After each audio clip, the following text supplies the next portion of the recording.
آپ کے اندر اٹھتے ہیں. میں کون ہوں؟ میں کیوں یہاں ہوں؟ میں کہاں سے آیا؟ میں کہاں جا رہا ہوں؟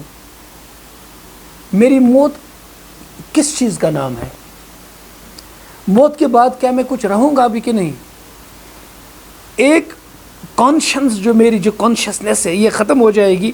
اس کے بعد کیا چیز ہوگی جس کو میں خود اپنی ذات کا نام دوں؟ میں یہ جسم ہوں یا میں کوئی اور وجود بھی رکھتا ہوں؟ یہ ایسے سوالات ہیں جس کے جواب دینے کا انسان ہمیشہ متلاشی رہا، ان کو ڈھونڈنے کا. ان سوالات کو انسان نے خود ہی ڈھونڈا، تلاش کیا، خود ہی اپنے من کو بھانے کے لیے جوابات نکالے، اسی کا نام مذہب رکھا. ایک چیز یہ بھی ہے، ایک نظریہ یہ بھی ہے. جیسے دیکھیں میں ابھی پیچھے یہ بات کروں گا، ہو سکتا ہے میری بات ابھی زیادہ مربوط نہ ہو، بات چلے گی تو آپ کے سوالات آئیں گے، پھر ہو سکتا ہے اس میں کوئی ربط پیدا ہو جائے. مذاہب کی لسٹ میں بدھزم ہمارا ایک مذہب ہے جسے ہم ریلیجن کہتے ہیں. اگر یہ ڈیفینیشن مانتے ہیں کہ مذہب اسے کہتے ہیں، ریلیجن اسے بولتے ہیں جو کسی نہ کسی آل پاورفل ڈیٹی کے ارد گرد گھومتا ہے، کسی معبود کے ارد گرد گھومتا ہے، کسی خالق کے ارد گرد گھومتا ہے، تو بدھزم فلاسفی آف لائف تو ہو سکتا ہے، ریلیجن نہیں ہے، کہ اس میں سرے سے کسی خالق کے کائنات کا تذکرہ ہے ہی نہیں.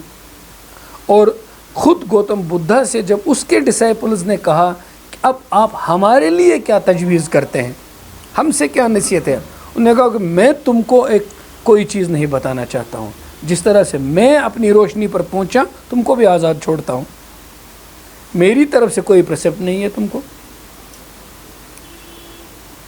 یہ بات میں نے خود پڑھی نہیں ہے، البتہ ایک بدھسٹ پروفیسر کے لیکچر میں بیٹھا تھا، ان سے سنیے.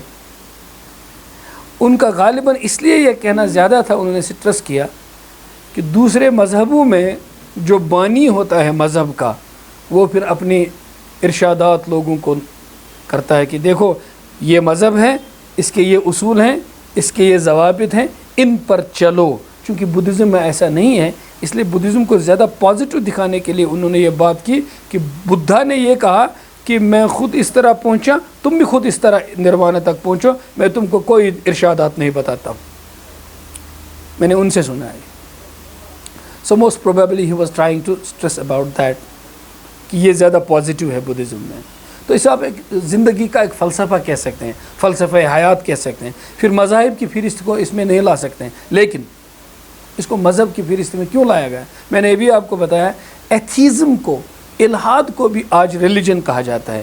البتہ مذہب کا انکار کرنے والے ایتھیزم کو جب ریلیجن کہتے ہیں، وہ کہتے ہیں کہ this is the only religion which is a scientific religion. All religions are against science. This is one of the foremost problems with religion.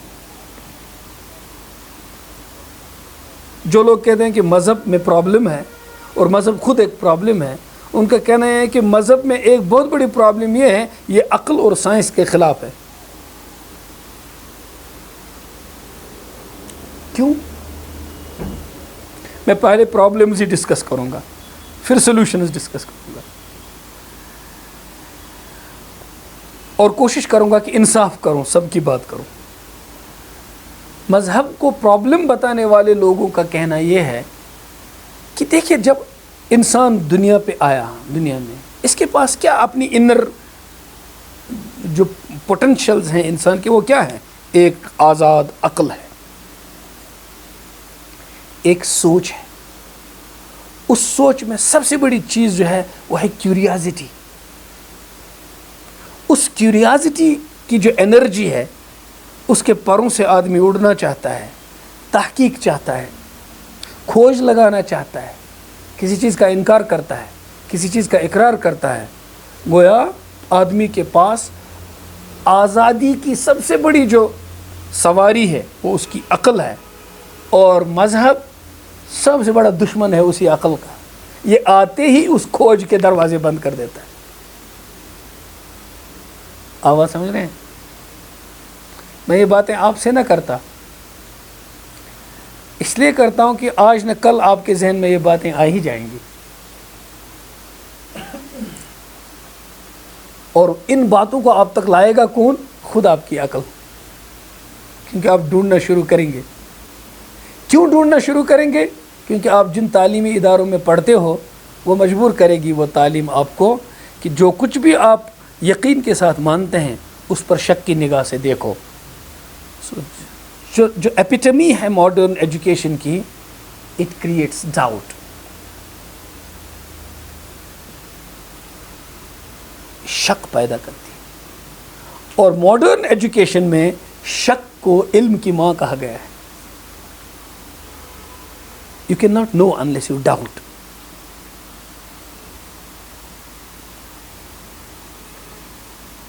میں اس لیے بھی یہ باتیں کہتا ہوں کہ اگر میں بات وہ کروں جو ابھی مجھے کرنی ہے، صرف اسی بات سے شروع کروں، تو آپ ضرور کہیں گے کہ ایک مولوی صاحب بات کر رہے ہیں، دنیا کا پتہ نہیں ہے کہاں پہنچ گئی۔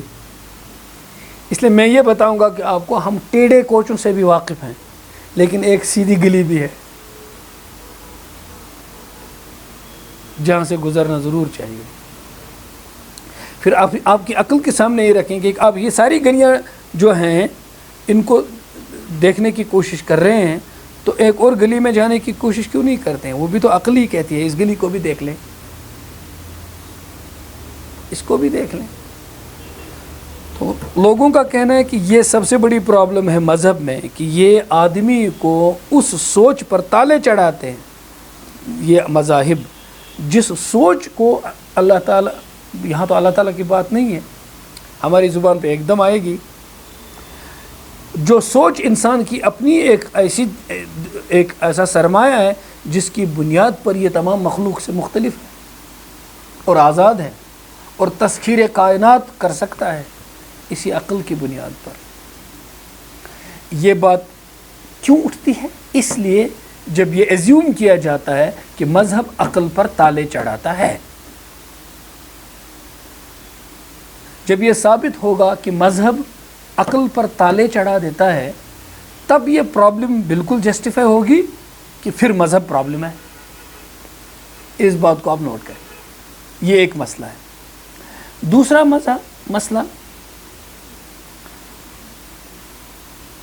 اس کے لیے میں پہلے ایک کہانی سناؤں گا۔ کہتے ہیں میری گفتگو کتنی لمبی ہونی چاہیے؟ آپ اس کو پھر بعد میں پارٹس میں بھی کر سکتے ہیں اگر زیادہ لمبی ہو۔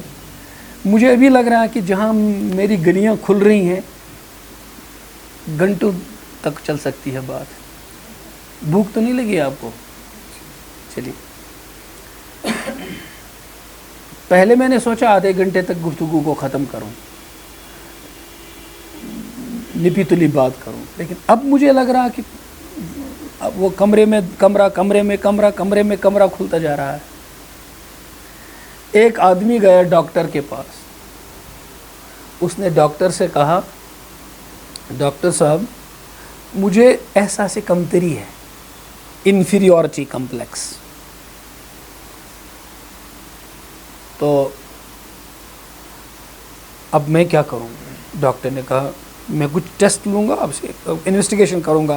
تو انہوں نے کچھ ٹیسٹس کیے، اس کے کچھ پوچھا، کچھ بتایا وغیرہ۔ تو اس کے بعد تھوڑی دیر کے بعد ڈاکٹر صاحب آئے اور اس پیشنٹ سے کہا I will give a good news,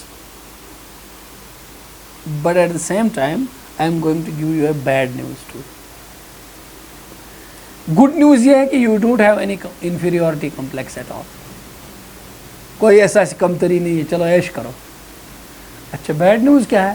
کہ بیڈ نیوز ہے کہ یو آر انفیریئر۔ احساس کمتری نہیں ہے، آپ کمتر ہو۔ تو احساس کمتری کس کو ہو جاتا ہے؟ یہ کوئی احساس نہیں ہے، آپ برتر نہیں ہوتے ہیں اور احساس کمتری ہو جاتا ہے۔ احساس کمتری اسی کو ہوتا ہے جو خود کمتر ہی ہوتا ہے، ورنہ اس کو احساس کمتری نہیں ہوگا۔ تو اب ایک مذہب کے کھاتے میں ایک پرابلم اور ڈال دی جاتی ہے کہ it makes you guilty conscious.